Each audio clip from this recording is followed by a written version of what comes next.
Assalamualaikum warahmatullahi wabarakatuh. Sesaat lagi kita akan menyimak sebuah kajian Islam ilmiah Ahlu Sunnah wal Jamaah yang akan dibawakan oleh guru kita, Ustadz Doko SSY, membawakan kitab Minhajul Muslim. Pada kesempatan kali ini akan mengangkat tema menegakkan keadilan di antara manusia. Kajian ini diselenggarakan setiap hari Selasa, ba'da zuhur sampai dengan selesai, bertempat di Masjid At-Tauhid yang beralamat di Komplek Radio Roja Darussalam, Jalan PAK Abdurrahim nomor 326, Talang Semut, Bukit Kecil, Palembang. Mari kita simak apa yang akan beliau sampaikan. Semoga menjadi ilmu yang bermanfaat bagi kita, keluarga kita, dan kaum muslimin lainnya. Tafadhol masykurah Ustadz. Bismillahirrahmanirrahim. Assalamualaikum warahmatullahi wabarakatuh. Alhamdulillah alladzi bi ni'matihi tatimmus shalihat. Asyhadu an la ilaha illallah wahdahu la syarika lah wa asyhadu anna Muhammadan 'abduhu wa rasuluh wa safiyyuhu wa khaliluh wa aminu ala wahyi wa muballighun nasi syar'a. Ma taraka khairan illa dalal ummata alaih wala syarran illa haddaraha min wa salawatullahi wa salamuhu wa ala alihi wa ashabihi wa sallama tasliman katsira, amma ba'du. Kaum muslimin yang dimuliakan Allah Subhanahu wa taala dimanapun Anda berada maupun yang ada di Masjid At-Tauhid, semoga Allah Subhanahu wa taala memberkahi dan memberikan rahmat kepada kita semua oleh karena sebab apa yang kita telah lakukan pada saat ini, yaitu dalam rangka untuk talabul ilmi, mempelajari agama Allah, mempelajari ayat-ayat Allah Subhanahu wa taala dan mempelajari sunnah Nabi sallallahu alaihi wasallam. Maka kita bersyukur pada Allah Subhanahu wa taala.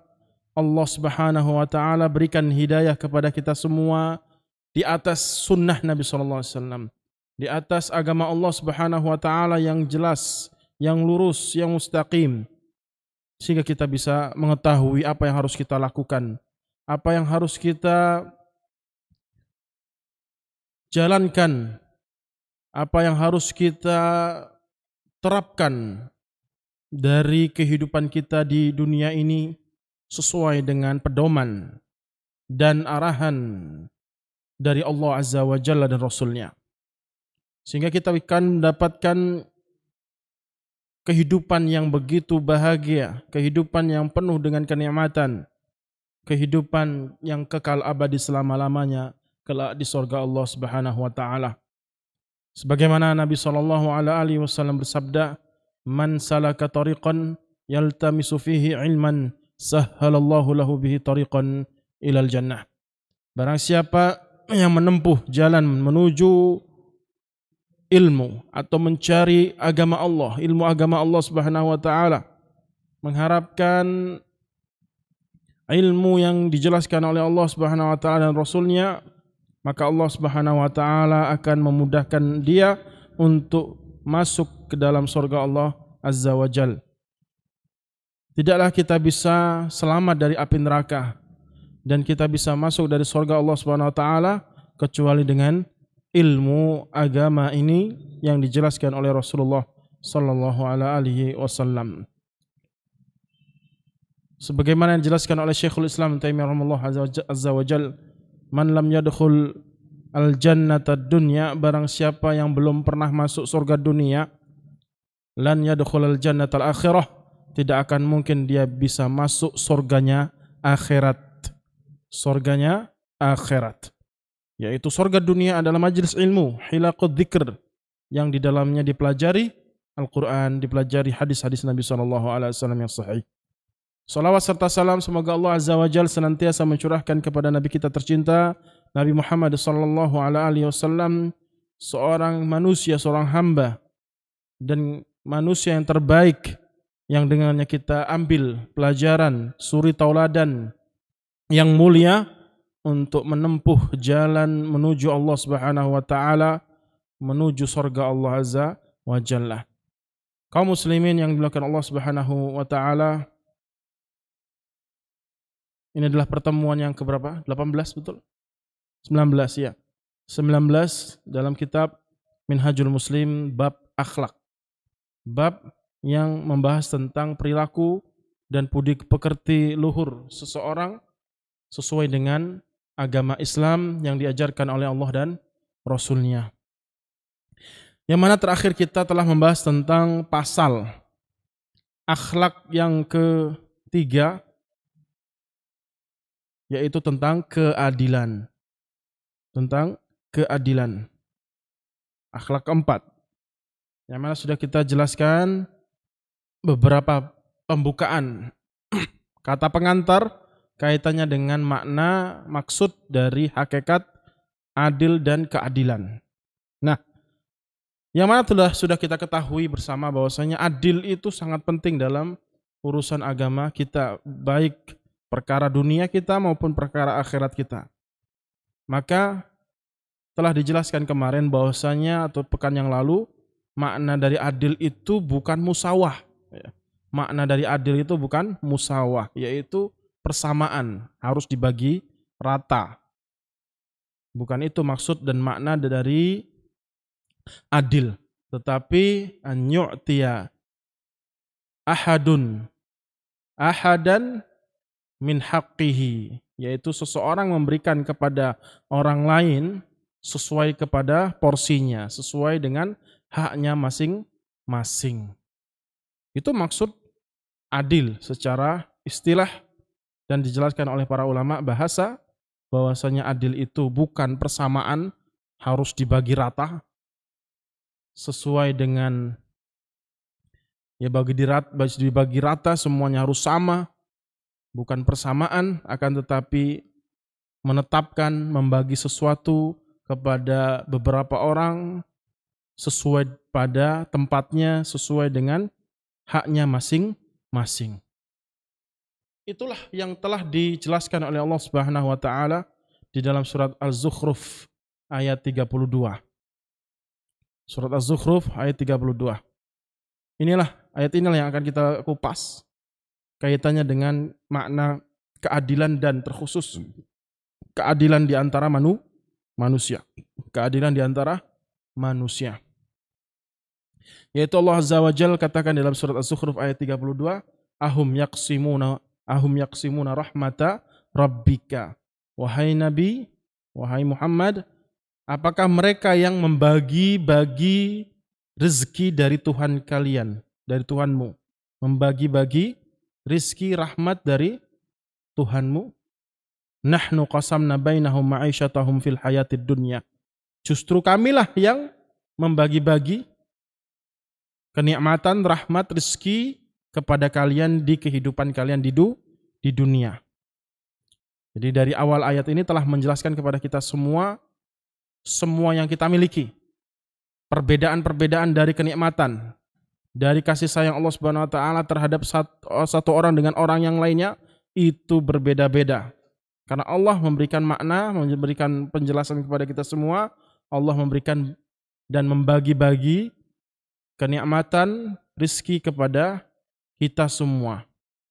Kalau maknanya membagi-bagi berarti tidak mesti harus sama.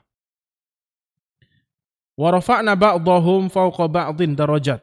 Setelahnya itu ataupun ayat selanjutnya menjelaskan dan mentafsirkan makna ayat sebelumnya. Apa kata Allah Azza wa Jalla? Yaitu kami telah mengangkat derajat di antara kalian dari satu orang dengan orang yang lainnya. Sebagian kalian dari sebagian yang lainnya.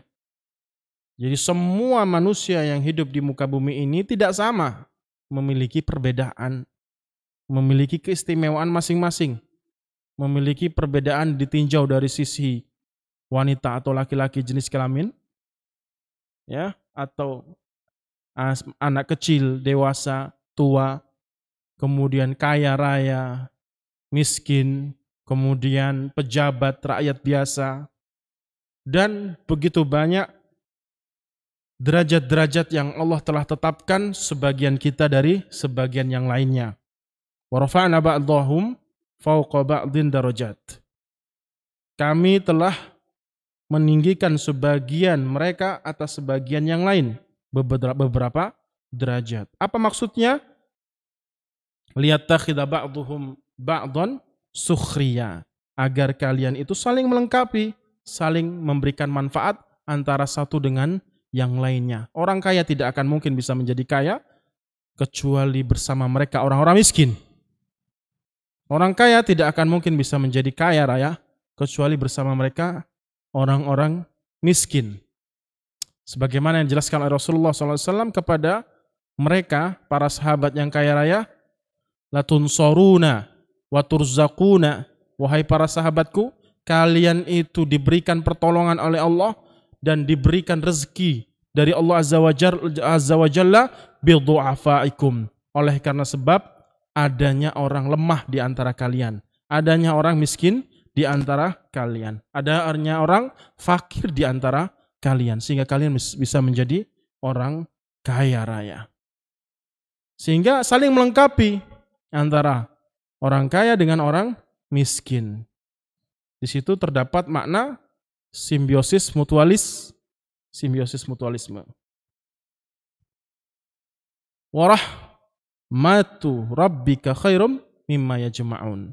Yang mana Allah Subhanahu wa taala dari rahmat Allah Azza wa Jalla lebih baik daripada apa yang kalian kumpulkan. Jadi dari ayat ini bisa kita ambil makna yang begitu dalam kaitannya dengan realita kehidupan manusia.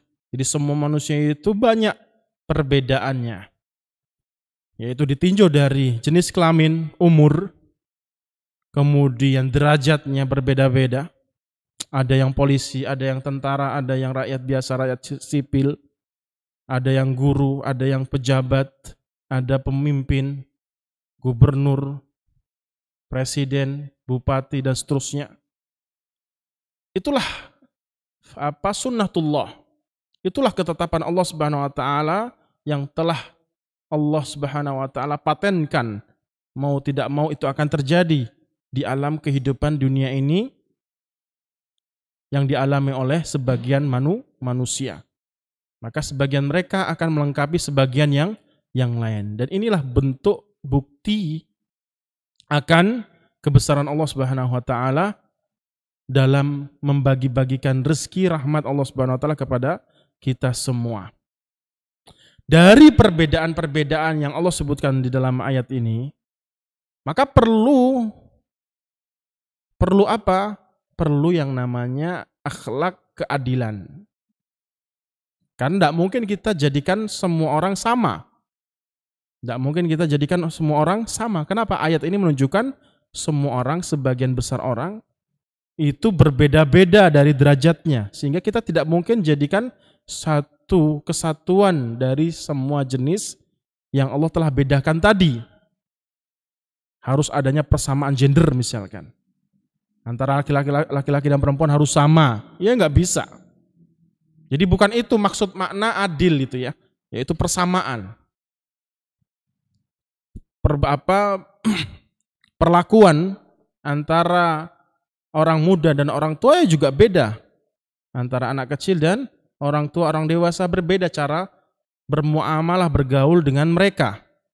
Menentukan sikap kepada mereka. Begitupun orang kaya.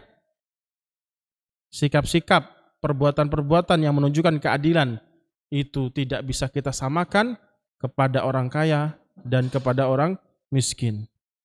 Sehingga seakan-akan persamaan yang menunjukkan makna adil itu adalah semua harta yang dimiliki oleh umat manusia ini harus diambil dari orang kaya kemudian dibagi rata. Misalkan contoh seperti itu. Sehingga semuanya sama kepemilikan dari harta. Apakah itu yang maksudnya adil? Tidak. Justru itu sebaliknya, ketidakadilan. Jadi persamaan dari semua perbedaan yang Allah jelaskan dalam ayat ini itu bukan maksud dari makna adil, tetapi memberikan sesuai dengan hak-hak masing-masing, porsi masing-masing yang yang dimana sebagian manusia berbeda-beda dalam kedudukannya, umurnya, jenis kelaminnya, dan seterusnya. Sehingga makna adil itu bukan persamaan, akan tetapi menempatkan sesuatu pada tempatnya. Yaitu tatkala seorang kaya, contohnya misalkan Islam telah menjelaskan tentang solusi dari perbedaan ini, dari perbedaan-perbedaan yang banyak ini. Yaitu salah satunya adanya perbedaan antara orang kaya dan orang miskin. Tidak mungkin kita jadikan persamaan antara orang miskin dan orang kaya. Nah, sikap adil seseorang tatkala melihat dua orang yang berbeda dari jenis atau dari orang kaya dan orang miskin, apa yang harus dia lakukan untuk menerapkan makna adil adalah ya orang kaya harus menunaikan hak-haknya, menunaikan kewajibannya, yaitu mengeluarkan sedekah atau zakat sehingga diberikan kepada orang miskin. Begitupun orang miskin harus menunaikan kewajibannya kepada hak-hak orang kaya, yaitu menerima, tidak menuntut, tidak meminta-minta kepada orang kaya. Nah, inilah maksud makna dari keadilan ditinjau dari perekonomian misalkan. Antara orang kaya dan orang miskin. Kemudian antara laki-laki dan perempuan juga berbeda.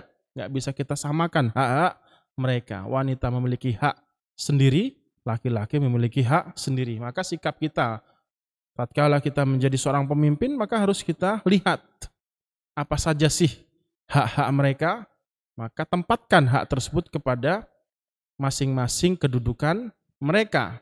Karena itulah makna maksud dari ayat ini, yang mana Allah Subhanahu wa taala telah tetapkan penciptaan manusia ini di atas perbedaan antara sebagian orang dengan sebagian yang lain. Maka saya tekankan lagi, maksud dari adil itu bukan persamaan, akan tetapi memberikan hak masing-masing orang sesuai dengan kebutuhannya, sesuai dengan kedudukannya, sesuai dengan derajatnya. Sehingga di sini kita bisa melihat dan menganalisa bahwasanya inilah hakikat dari makna adil yang sebenar-benarnya, bukan persamaan. Atau Anda sebagai seorang ayah memiliki beberapa anak, laki-laki dan perempuan. Apakah tatkala Anda memberikan jatah uang jajan harus sama rata? Yang satu masih TK, yang kedua masih SD, SMP, SMA, kuliah. Apakah harus sama dibagi rata uang jajannya?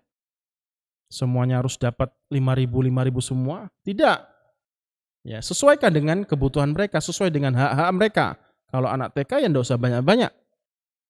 Begitupun yang anak Anda yang ketika kuliah membutuhkan banyak dana. Nah, sesuaikan dengan kebutuhan dan hak mereka sebagai anak yang mana mereka memiliki hak yang lebih tinggi daripada yang lainnya. Itulah maksud makna dari adil, bukan disamaratakan. Disamaratakan. Nah, sehingga beliau di sini, Al-Imam Abu Bakar Jabil Al-Jazairi di sini memberikan beberapa poin, 5 poin. Contoh makna adil. Kemarin sudah 1 kita jelaskan maksud makna adil kepada hak-hak Allah Subhanahu wa taala. Ada 4 yang pada intinya adalah yang menunaikan hak-hak Allah Subhanahu wa taala sebagai Rabbul Alamin, sesembahan kita. Tidak boleh memaksiatinya, tidak boleh melakukan kesyirikan, harus mentauhidkan Allah, mengesahkan Allah Subhanahu wa taala akan kebesaran Azza wa Jalla. Nah, maka pada kesempatan kali ini kita masuk kepada pembahasan kedua, bagaimana menerapkan keadilan antara umat manusia, antara sesama.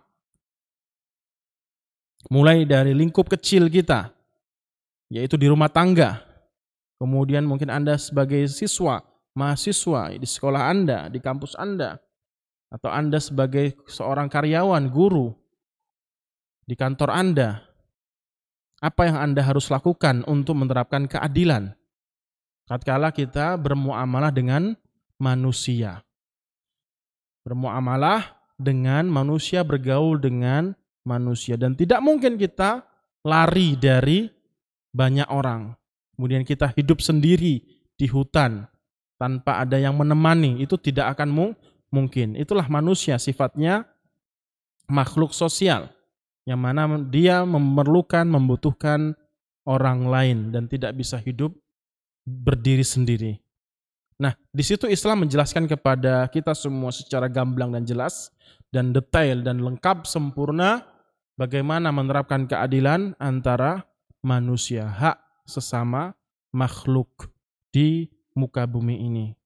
Jadi poin yang kedua, kata beliau rahimahullah azza wa jal, qal al-adlu fil hukmi bainan nasi bi'i'ta'i kulli dhi haqqin haqqahu wa ma yastahiquhu. Nah, ini makna singkat dari poin kedua, cara menerapkan makna dan hakikat adil ataupun keadilan di tengah-tengah masyarakat. Atau poin yang kedua kata beliau, adil dalam menetapkan sesuatu antara manusia, melakukan sesuatu, berperilaku, berbuat, bergaul antara manusia. Apa itu caranya? Bagaimana caranya? Bi'ita'i kulli dhi haqqin haqqah, yaitu memberikan masing-masing hak-hak, memberikan porsi yang benar, yang sesuai dengan masing-masing hak siapa yang engkau temui. Sesuaikan dengan kebutuhan mereka, hak mereka, sebagai lawan bicara, sebagai lawan bermuamalah. Maka sesuaikan dengan keadaan dia. Anda sebagai anak, kemudian Anda memiliki ayah dan ibu, maka sesuaikan hak-hak mereka, penuhi hak-hak mereka sesuai dengan kadarnya. Sebagai seorang ayah, sesuai dengan kadarnya sebagai seorang ibu, adik Anda, kakak Anda, guru Anda, dan siapapun yang Anda temui, maka berikan hak-hak mereka. Wa ma yastahiquhu, dan siapapun yang memiliki hak yang berbeda antara sebagian dengan sebagian yang lain. Ini harus dibedakan. Sehingga kita sebelum menerapkan makna adil, sebelum kita mengerti dan melaksanakan makna-makna adil dalam bermuamalah, dalam bergaul kepada mereka yang berbeda-beda tadi, hendaklah Anda harus mengetahui kewajiban Anda kepada dia. Kewajiban Anda terhadap hak mereka. Ketahui dulu, apa sih hak-hak ayah Anda, ibu Anda, adik kakak Anda, kemudian istri Anda, suami Anda, anak Anda. Ketahui semua. Diketahui semua dulu, diperhatikan apa saja sih yang berbeda antara satu dengan yang lainnya. Sikap Anda kepada guru Anda, sikap Anda kepada karyawan Anda, sikap Anda kepada orang-orang di sekitar Anda, mungkin polisi, ya, pejabat, tentara, dan semuanya berbeda-beda kan derajatnya. Maka tempatkan mereka yang memiliki perbedaan dari derajat tadi sesuai pada tempatnya. Jangan samakan. Contoh misalkan, Anda sebagai pembicara lah misalkan. Anda sebagai pembicara di depan mereka misalkan. Di depan banyak orang. Yang mana Anda harus melihat siapa saja yang hadir di hadapan Anda tatkala Anda berbicara di depan umum. Kalau di situ memang orangnya, audien Anda itu semuanya sama, maksudnya bukan pejabat, bukan orang-orang yang memiliki kedudukan di tengah masyarakat, maka ya sudah. Seperti biasa Anda menyampaikan materi misalkan secara umum, kaum muslimin dan kaum muslimat. Tetapi kalau ada di situ, di sebagian audien, di jamaah Anda misalkan, orang yang ada di hadapan Anda tatkala Anda berbicara di hadapan mereka, ada pejabat-pejabat misalkan, ada orang-orang yang memiliki kedudukan, maka sambut mereka, sapa mereka, Karena itulah yang mereka miliki, kedudukan mereka yang mereka tempati, itulah yang harus kita berikan sesuai pada porsinya. Makanya Nabi SAW katakan di dalam riwayat Imam Abi Dawud, Rasulullah SAW katakan, dan ini memang ajaran Nabi SAW, cara adil kita kepada sesama makhluk yang memiliki banyak perbedaan. Nabi SAW katakan, idza ja'akum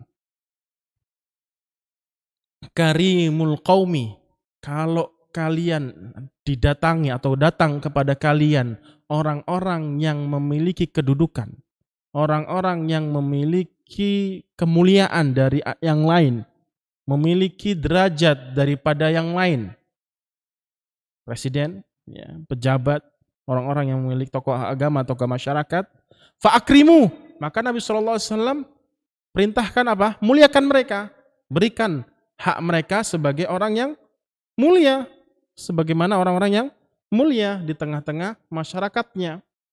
Jangan disamaratakan, dipukul rata, dipanggil bapak-bapak, ibu-ibu sekalian hanya sekedar sapa secara umum, tetapi tidak memberikan kalimat-kalimat secara khas khusus kepada mereka yang sebenarnya mereka memiliki kemuliaan di antara yang lainnya. Jelas-jelas Nabi SAW katakan itu.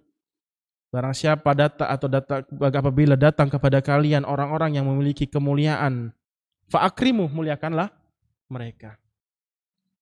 Nah, situlah kita harus menempatkan sesuatu pada tempatnya, itulah maksud dan makna adil yang benar dalam memenuhi hak sesama hamba. Nah, dari poin kedua ini mungkin saya menjelaskan beberapa banyak makna, poin yang bisa kita terapkan untuk mempraktekkan adil di tengah-tengah masyarakat kita. Dan di Islam sangat jelas, ya, begitu gamblang dan banyak sekali poin-poin yang mungkin kita nggak bisa jelaskan, nggak mungkin kita bisa jelaskan secara keseluruhannya, karena kaitannya dengan muamalah, bergaul antara satu dengan yang lainnya, antara sebagian masyarakat dengan sebagian masyarakat lainnya. Jadi seakan-akan kita membahas tentang fikih muamalah, hubungan antara manusia. Yang dulu pernah saya singgung, di dalam ilmu fikih itu kan ada 4 bab. Ada 4 bab. Yang 3 babnya itu khusus membahas tentang hubungan antara manusia dengan manusia. Kalau bab yang pertama itu khusus bab membahas fikih tata cara ibadah antara hamba dengan Allah Azza wa Jalla, yaitu fikih ibadah. Fikih ibadah. Nah, sisa bab yang 3-nya itu khusus membahas tentang hubungan manusia. Nah, itulah cara kita menerapkan keadilan di tengah-tengah masyarakat. Jadi seakan-akan kita harus membahas tentang fikih munakahat. Fikih apa? Pernikahan. Yang mana hubungan seorang laki-laki dengan wanita. Itu bagaimana sih? Yang benarnya seperti apa tuntunannya? Yang diajarkan oleh Allah dan Rasulnya itu sudah ada tuntunannya, sudah ada pedomannya. Itulah cara kita berlaku adil tatkala menghadapi lawan jenis antara laki-laki dan wanita-wanita dengan laki-laki, itu dibahas secara khusus di bab fikih munakahat, yaitu pernikahan. Kemudian yang kedua, jadi mungkin kita jelaskan semua kan tidak mungkin. Kemudian yang ketiga berarti ibadah, munakahat. Kemudian yang ketiga yaitu tentang muamalat. Muamalat. Muamalat itu maksudnya adalah transaksi, pergaulan antara manusia secara umum, seperti jual beli, kaitannya dengan harta antara satu dengan yang lainnya, jual beli. Kemudian yang keempat yaitu kaitannya dengan jinayat atau hudud. Jinayat itu adalah hukum fikih di dalam agama Islam yang membahas tentang tindak kriminal, tindak pidana. Tindak pidana. Itu disebutkan semua. Bagaimana orang itu membunuh dengan sengaja, bagaimana orang itu membunuh tidak sengaja, bagaimana seseorang itu mencuri, merampok, membegal, premanisme, itu jelas dibahas di dalam agama Islam dan jelas hukum-hukumnya apa yang harus diterapkan, hukum kepada masing-masing orang yang melakukan kriminal yang berbeda-beda. Nah, jadi 3 bab ini yang membahas secara khusus amaliyah, perbuatan, keadilan seseorang kepada sebagian yang lainnya, sebagian manusia. Jadi kalau kita jelaskan secara gamblang, detail tentang bagaimana sih penerapan makna hakikat adil dan keadilan antara manusia, 3 bab ini yang akan membahas. Kan tidak mungkin. Jadi lengkapnya luar biasa. Tetapi kalau kita mau detailkan lagi, kalau kita mau bahas lagi di bab yang pertama dalam ilmu fikih itu yaitu bab ibadat. Bab-bab ibadah itu seperti contohnya apa? Rukun Islam, syahadat, wa iqamis shalah yaitu menunaikan salat, wa ita'iz zakat, wa shaumi Ramadan yaitu puasa, wa hajjil baiti yaitu haji, man istata'a ilaihi sabila. 5 rukun Islam itulah maksud dari makna bab ibadat. Di dalam bab ibadat pun yang pada hakikatnya maknanya itu adalah muamalah kita kepada Allah. Salat kan muamalahnya kepada Allah, ya enggak? Tata cara kita beradab kepada Allah. Salat yang benar bagaimana dan macam-macam salat banyak. Zakat itu hakikatnya muamalahnya sama Allah. Gitu ya. Karena Allah perintahkan untuk mengeluarkan harta yang Allah berikan, Allah titipkan kepada kita semua. Itu juga ada pembahasan khusus. Puasa, begitu pun juga puasa. Hakikatnya apa? Muamalah, ibadah seseorang dalam menunaikan ibadah puasa ini, puasa wajib ataupun sunnah, itu hubungannya, muamalahnya antara hamba dan Allah. Begitupun haji. Akan tetapi bab yang pertama ini, walaupun secara umum, secara global, memiliki makna, hubungan hamba kepada Rabb-nya Allah Azza wa Jalla, juga sebagian makna, sebagian bab, sebagian pasal, di situ membahas tentang hak manusia dengan manusia yang lainnya. Hak sebagian manusia dengan sebagian manusia yang lain. Contohnya apa? Sholat jenazah. Fikih jenazah itu dibahas di bab sholat. Fikih jenazah itu dibahas di bab sholatul jenazah. Itu kan kaitannya dengan hubungannya manusia yang telah meninggal dunia, apa sih hak dia, hak si mayit kepada orang-orang yang masih hidup, yaitu dimandikan, dikafani, disolatkan, kemudian dikuburkan, dimakamkan. Oleh karena sebab itulah di sholatnya jenazah itu tidak ada rukuk sujud. Itu maksudnya. Kenapa? Karena maksud dari sholat jenazah itu adalah doa. Doa kepada Allah Azza wa Jalla atas hamba yang baru meninggal ini. Itu juga kaitannya dengan keadilan seseorang kepada seorang lainnya.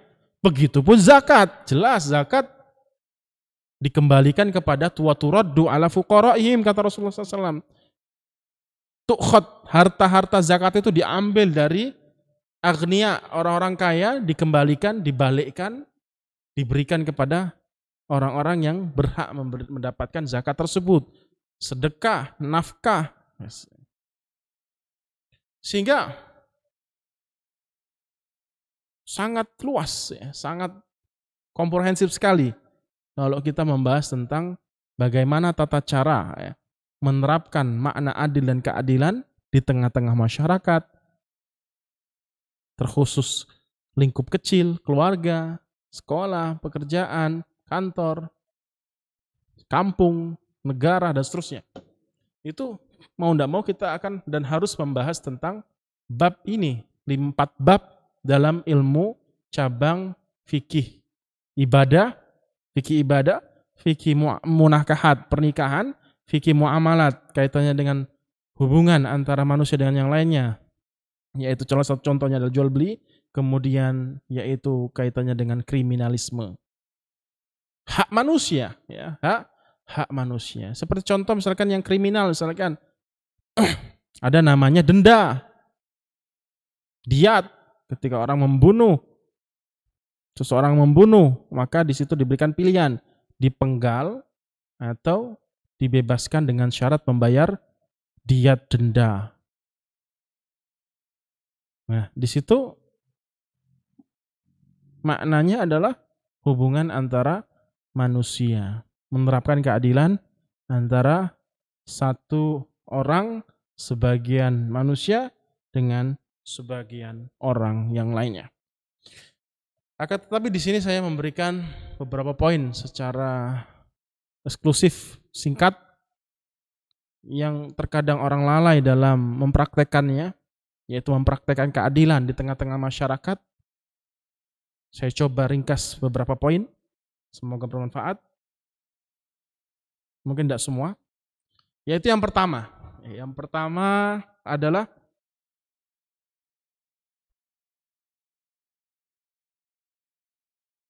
yaitu berlaku jujur. Berlaku jujur. Baik lisan, badan, dan seterusnya. Harus jujur, tidak boleh bohong. Nggak boleh bohong. Dan itulah dosa besar yang ketiga yang dikatakan oleh Nabi SAW, ala unabbi'ukum bi akbaril kabair. Maukah kalian kukabarkan 3 dosa besar? Yang terbesar adalah al-isyriku billah, al-isyraku billah, mensekutukan Allah, wal uququ walidaini, durhaka kepada kedua orang tua. Ini juga sama, ya, juga sama menerapkan keadilan di tengah-tengah keluarga kita, terkhusus kepada kedua orang tua.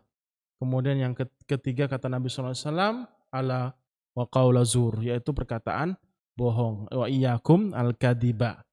Janganlah kalian itu berkata yang tidak jujur, dusta, perbuatan ataupun perkataan.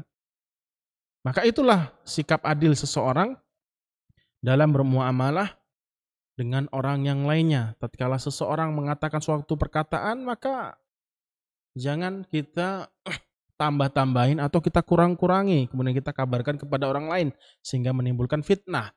Akhirnya muncul lagi kemaksiatan yang lainnya, yaitu fitnah, ghibah. Seperti itu. Singkatnya seperti itu. Jadi berusahalah untuk berlaku jujur antara kita, sesama kita, sehingga tidak ada dusta di antara kita.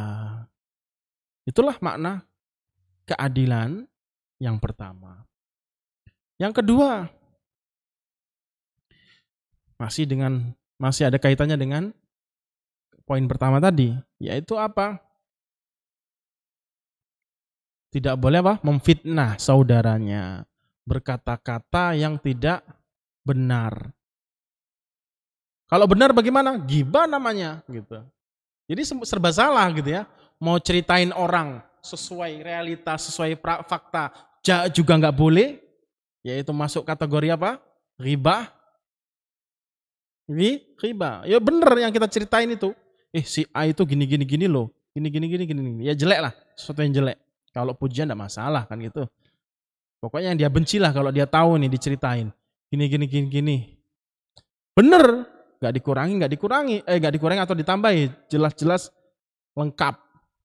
Jujur. Berita jelek dari saudaranya tadi dikabarkan kepada yang lain. Juga enggak boleh, apalagi enggak jujur.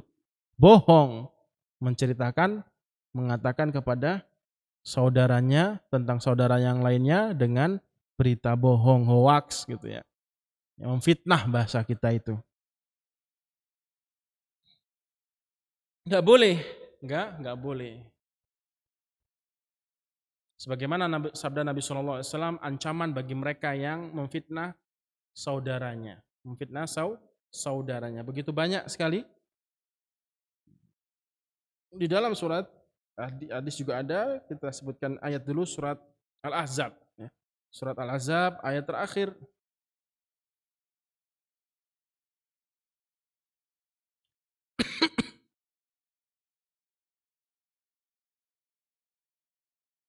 Yaitu ayat 58. Allah Subhanahu wa taala katakan, "Walladzina yu'dunal mu'minina wal mu'minat bighairi maktasabu." Bagi mereka yang memfitnah, yang menuduh, mengganggu, pokoknya ngusik lah gitu.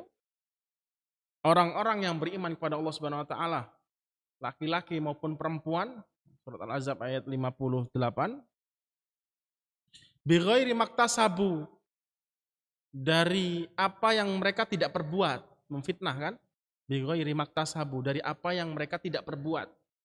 Mereka nggak berbuat itu, tetapi kita ada-adakan kalau mereka seakan-akan melakukan hal tersebut. Faqad ihtamalu buhtanan ismam mubina.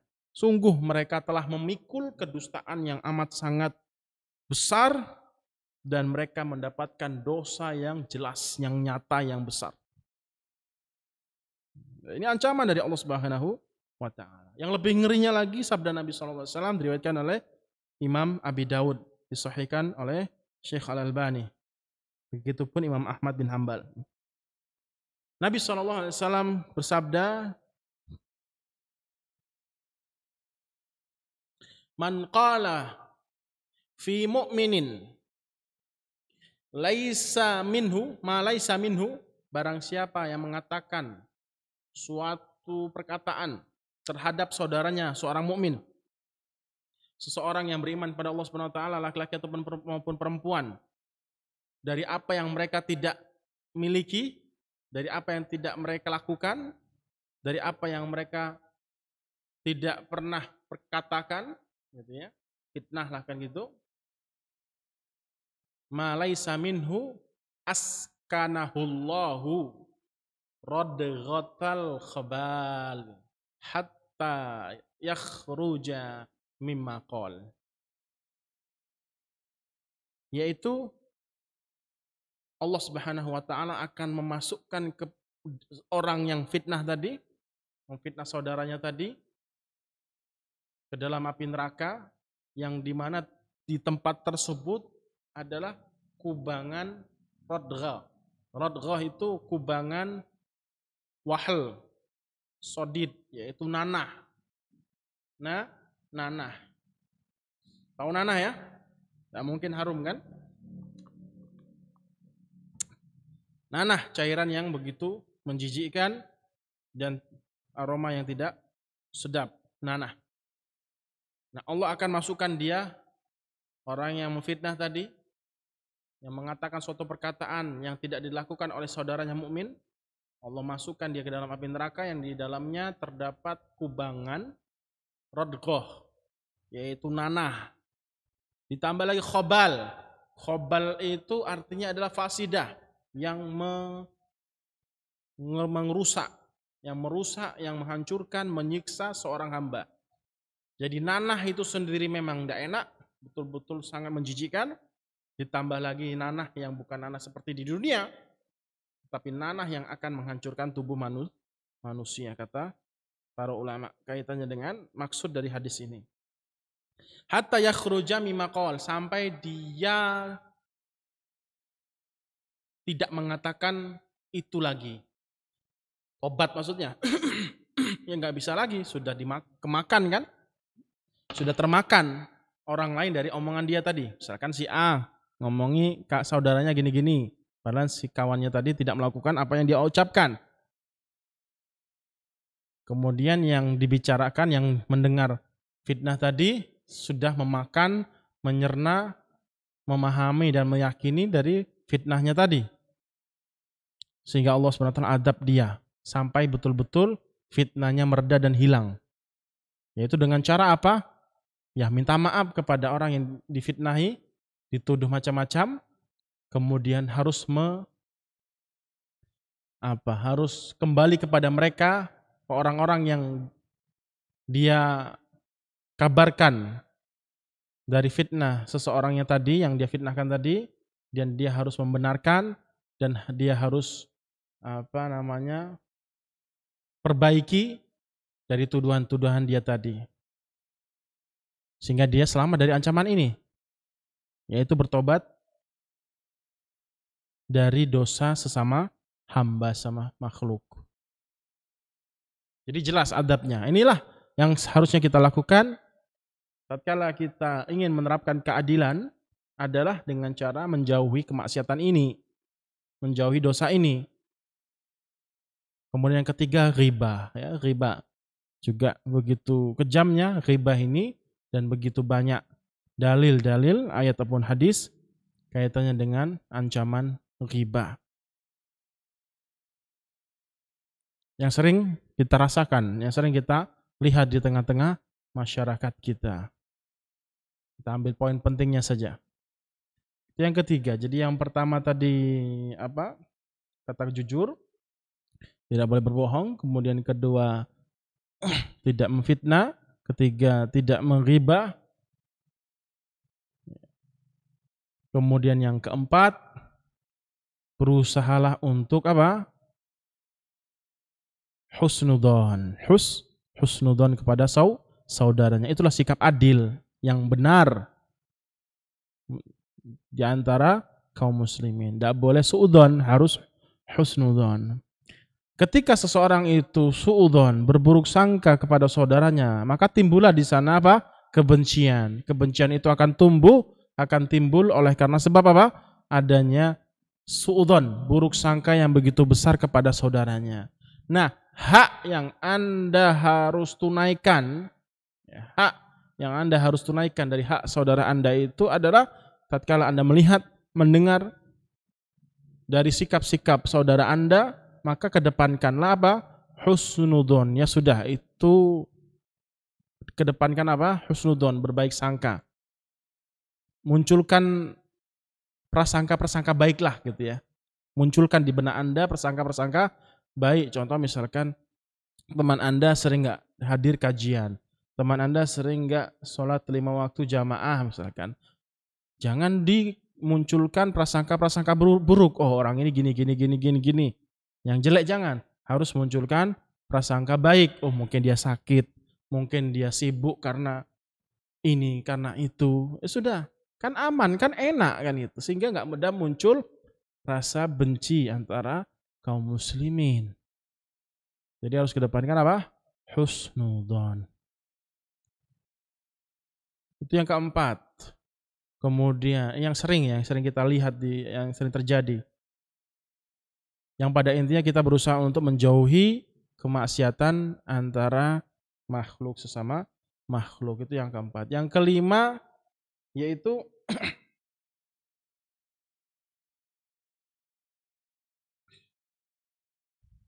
berusaha untuk mencintai saudaranya. Yaitu poin kemarin, yaitu tentang kaitannya dengan isar, mencintai saudaranya, saudarinya. Poin isar kemarin, ya, akhlak tentang mendahulukan hak orang lain daripada hak dirinya. Nah, itulah sikap adil kita terhadap mereka. Kemudian tidak kalah pentingnya lagi poin yang ke berapa? 5 ya. Muamalah kita kepada kedua orang tua kita, bagaimana cara sikap adil kepada mereka, yaitu berusaha untuk berbuat baik kepada kedua orang tuanya. Kedua orang tua kita, yaitu birrul walidain, tidak boleh durhaka kepada mereka. Itu pun sikap adil seorang anak kepada orang tuanya. Kemudian yang selanjutnya, yang keenam, dan ini yang sangat penting untuk kita terapkan dalam menerapkan makna adil, keadilan di tengah-tengah masyarakat kita.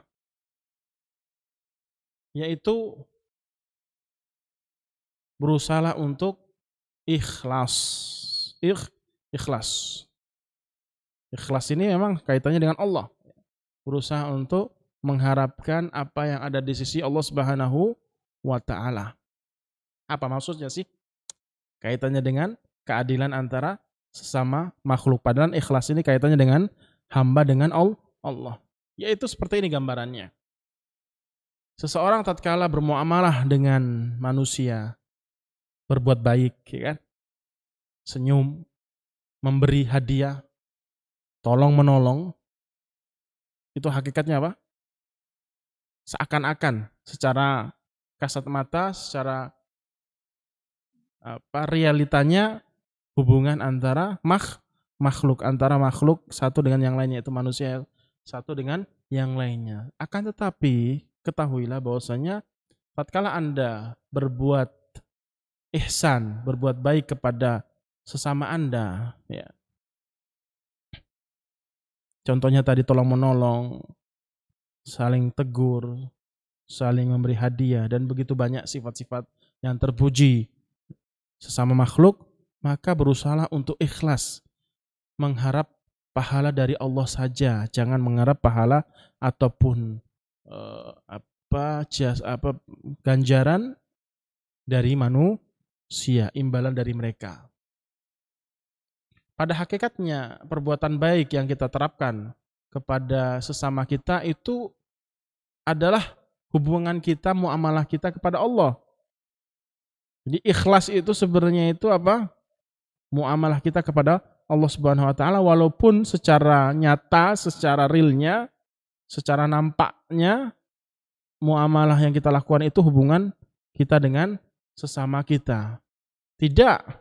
Pada hakikatnya adalah ketika kita bermuamalah, berlaku adil, berlaku baik kepada seseorang, itu sebenarnya kita sedang bermuamalah kepada Allah Azza wa Jalla, karena Allah perintahkan kepada kita untuk melakukan ihsan, berbuat kebaikan kepada sesama hamba. Sehingga tatkala kita melakukan suatu usaha, pengorbanan, jasa yang baik kepada orang lain, jangan kita pamrih, ya. Minta imbalan ganjaran kepada mereka, menuntut kepada mereka. Mintalah sama Allah. Mintalah sama Allah Subhanahu wa taala.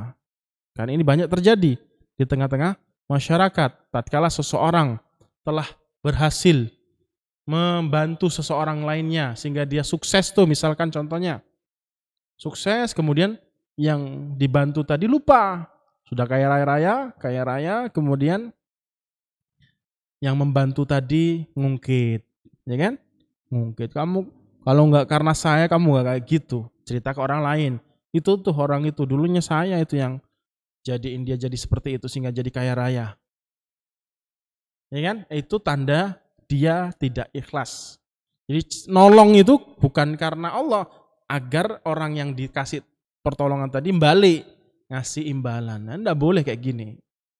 Makanya jelas Allah Subhanahu wa taala katakan, larang pada kita semua, ya ayyuhalladzina amanu la tubtilu shadaqatikum bil manni wal adza. Wahai orang yang beriman, janganlah kalian itu batalkan, hapus pahala sedekah kalian, kebaikan kalian sesama makhluk dengan cara apa? Mengganggu saudaranya, yaitu dengan cara mengungkit-ungkit. Biarkanlah, alhamdulillah dia sukses dari usaha kita, alhamdulillah. Semuanya itu serta-merta dari Allah Azza wa Jalla, taufik dari Allah. Dan apa yang aku usahakan untuk dia sehingga dia bisa sukses dan seterusnya, aku mengharapkan ganjaran dari Allah. Nah, inilah yang menjadi poin besar terjadinya permusuhan di antara kaum muslimin, kebencian dan seterusnya, yaitu tidak adanya sifat ikhlas tatkala bermuamalah, bergaul antara seseorang dengan orang lainnya. Nah, ini poin ini yang mungkin sangat penting yang bisa saya sampaikan. Yang terakhir, ya, yaitu kaitannya dengan ikhlas tadi. Jadi usahakanlah semua perilaku baik, perbuatan baik yang kita berikan kepada sesama, janganlah kalian kita mengharap imbalan dari mereka. Begitu sedihnya, begitu sakitnya kalau kita mengharapkan apa-apa yang ada di tangan manusia. Ruginya luar biasa. Kalau kita mengharapkan imbalan dari mereka. Sangat-sangat rugi. Karena mereka manusia, lupa, lalai. Sehingga kita merasakan rasa sakit kalau kita mengharapkan apa yang ada di sisi mereka. Dan haraplah ganjarannya, imbalannya, kebaikan dari Allah Azza wa Jalla dari perbuatan baik kita kepada orang lain gitu loh. Sehingga timbullah rasa cinta di antara kita. Jadi poin yang terakhir ini yang sangat saya tekankan kepada semua kaum muslimin yang melakukan Allah Subhanahu wa taala untuk menerapkan makna ikhlas. Makna apa? Adil dan keadilan. Yaitu dengan berlandaskan keikhlasan, yaitu memurnikan semua amalan kita hanya untuk Allah Subhanahu wa taala walaupun hubungan dengan sesama hamba. Kemudian yang terakhir, sebelum saya tutup, jadi seperti itu ya, singkatnya seperti itu. Seakan-akan kita seharusnya harus memahami, membahas tentang 4 bab fikih agar kita bisa menerapkan makna adil dan keadilan di tengah-tengah masyarakat, di tengah-tengah manusia. Poin yang terakhir adalah, yaitu dari awal sampai akhir saya tadi jelaskan itu kaitannya dengan hubungan kita, sesama kita antara manusia, sesama muslim, sesama mukmin, ya. Hubungan kita dengan manusia yang beriman, yang muslim. Paham ya? Nah, poin terakhir ini adalah bagaimana menerapkan keadilan, kebaikan kepada non-muslim. Juga dibahas di dalam agama Islam. Dijelaskan oleh Allah Subhanahu wa taala.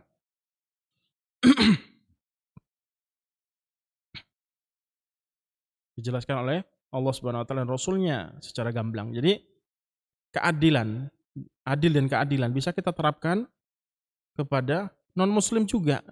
Tidak harus kepada seorang muslim saja, muslimah saja, tidak. Apa yang kita jelaskan dari awal sampai akhir tadi. Di dalam agama kita begitu lengkap, begitu sempurnanya, sehingga di sana ada syariat, ada anjuran, ada perintah untuk berbuat baik kepada non-muslim juga. Nah, ini menunjukkan kemurnian, kebenaran agama Islam yang harus kita syukuri dan harus kita nikmati dan kita berbahagia dengannya, dan jangan sampai kita lepas dari agama Allah Subhanahu wa taala ini. Allah Subhanahu wa taala katakan di dalam surat Al-Hasyr ayat 89, surat Mumtahanah ayat 8 dan 9 memiliki kaitan erat tentang makna adil dan keadilan terhadap non-muslim. Allah Subhanahu wa taala katakan, la yanhaakumullahu 'anil ladzi lam yuqatilukum fid din wa lam yukhrijukum min diyarikum an tabarruhum wa tuqsitu ilaihim innallaha yuhibbul muqsitin. Allah Subhanahu wa taala tidak mengharamkan, tidak melarang kalian untuk berbuat baik kepada orang-orang yang tidak memerangi kalian, orang-orang yang tidak mengusir kalian dari tanah kalian. Dan Allah perintahkan kepada kalian untuk berbuat baik kepada mereka dan berbuat adil kepada mereka. Sesungguhnya Allah Subhanahu wa taala sangat mencintai orang-orang yang adil.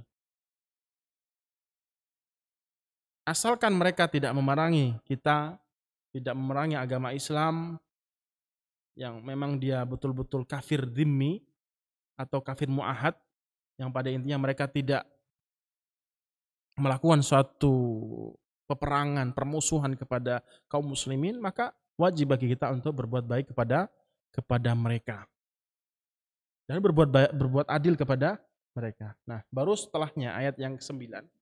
Innama yanhaakumullah 'anil ladzina qataluukum fid din wa akhrajuukum min diyarikum wa dhaharu 'ala ikhrajikum an tawalluhum wa may yatawallahum fa ulaika humudz zalimun. Barang siapa, atau sesungguhnya Allah Subhanahu wa taala melarang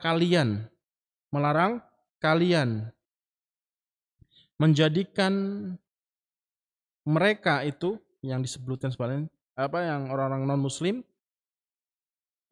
muslim yang memerangi kalian, memusuhi kalian, mengusir kalian dari tanah-tanah kalian untuk berbuat baik kepada mereka atau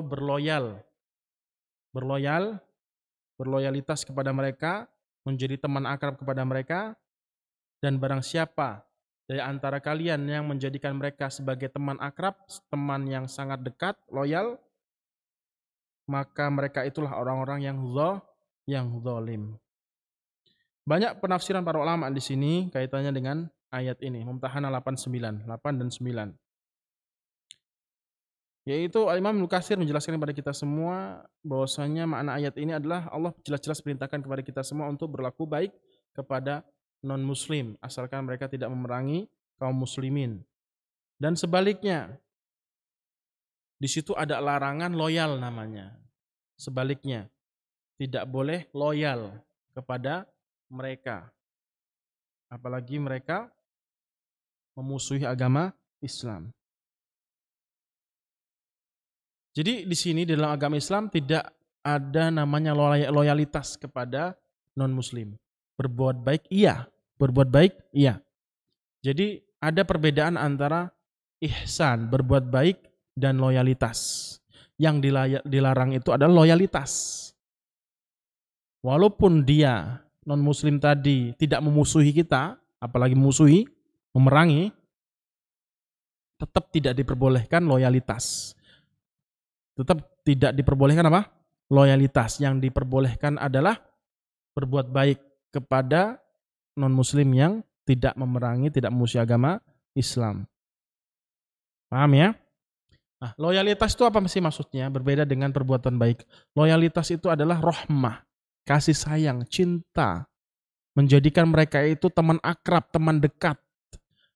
Hubungan antara muslim dengan non-muslim itu seakan-akan hubungan yang didasari akan kecintaan, keakraban. Itu yang tidak boleh. Ya teman biasa, ya berbuat baik, dia minta tolong, kita kasih, kita bantu. Ya, kalau kita punya rezeki sedikit ya kasih. Ya, itu maksudnya berbuat baik di situ boleh. Contoh-contoh seperti itu boleh berbuat baik yang dari segi ini. Tetapi tidak ada dan tidak boleh ada rasa cinta di dalam hati, kedekatan yang begitu erat antara kita dengan mereka. Dan ketika kita berbuat baik pun tidak menunjukkan dan tidak mengharuskan kita cinta. Kan nggak mesti ketika kita ngasih seseorang itu cinta, kan nggak mesti. Memberikan sesuatu kepada, menolong kepada seseorang, apalagi non-muslim, tidak mesti didasari dengan kasih sayang. Yang penting berbuat baik seperti itu. Tapi kalau kita landasi dengan kasih sayang, kecintaan, kerinduan yang amat sangat kuat kepada non-muslim, itu yang tidak diperbolehkan. Kenapa? Karena mereka tidak memeluk agama Allah yang hak, yang benar. Tapi tetap berbuat baik. Dan tidak boleh dilandaskan dengan kecintaan yang begitu besar. Itu yang tidak boleh. Jadi yang boleh apa? Loyal. Dan berbuat baik secara umum boleh. Selama tidak ada larangan-larangan syar'i, larangan-larangan agama Islam untuk bermuamalah kepada mereka. Contoh kecil misalnya kan, yang sering jadi momok dalam tengah-tengah masyarakat adalah ucapan-ucapan kufur. Ucapan-ucapan apa yang mereka ucapkan, seperti memberikan selamat hari raya mereka misalkan. Ikut membantu kaitannya dengan acara keagamaan mereka, itu yang tidak diperbolehkan. Hubungannya adalah apa istilahnya? Batasannya apa? Kita diperintahkan untuk berbuat baik kepada mereka adalah kaitannya dengan duniawi. Jadi selama itu makna-makna perbuatan, pertolongan kita kepada mereka itu adalah makna-makna duniawi, hubungan tentang kaitannya dengan dunia, tidak masalah. Tidak bermasalah. Jual beli, tidak masalah. Jual beli dengan mereka, apalagi di tempat kita. Banyak toko-toko yang non-muslim misalkan. Jangan berpikiran tidak boleh jual beli bersama orang non-muslim. Nabi SAW pun juga pernah jual beli dengan orang Yahudi dan seterusnya. Banyak contoh-contoh dari kisah Nabi SAW. Jadi itu singkatnya seperti itu. Boleh kita berlaku adil kepada non-muslim, kepada masyarakat manusia yang tidak memeluk agama Islam, tetapi ada batasan-batasan yang harus kita ketahui selama itu tidak dilarang oleh agama Islam. Jadi ada dua ya, yaitu bagaimana menerapkan keadilan di antara manusia, yaitu orang-orang yang beriman pada Allah, orang-orang muslim, dan orang-orang yang tidak beriman pada Allah dan Rasul-Nya, non-muslim. Saja yang bisa kita sampaikan, semoga bermanfaat.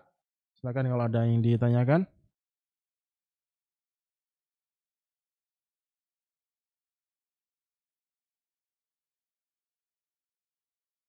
Ada pertanyaan? Tidak ada. Sini tidak ada? Cukup ya, itu saja yang bisa saya sampaikan. Yang pada intinya, singkatnya, apa yang kita sampaikan pada kesempatan kali ini, yaitu bagaimana kita cerdas dalam bermuamalah, bergaul sesama kita. Sesama kita, baik non-muslim ataupun kaum muslimin itu sendiri. Wa akhir da'wana alhamdulillahirabbil alamin. Subhanakallahumma bihamdika asyhadu an la ilaha illa anta astaghfiruka wa atubu ilaik. Assalamualaikum warahmatullahi wabarakatuh.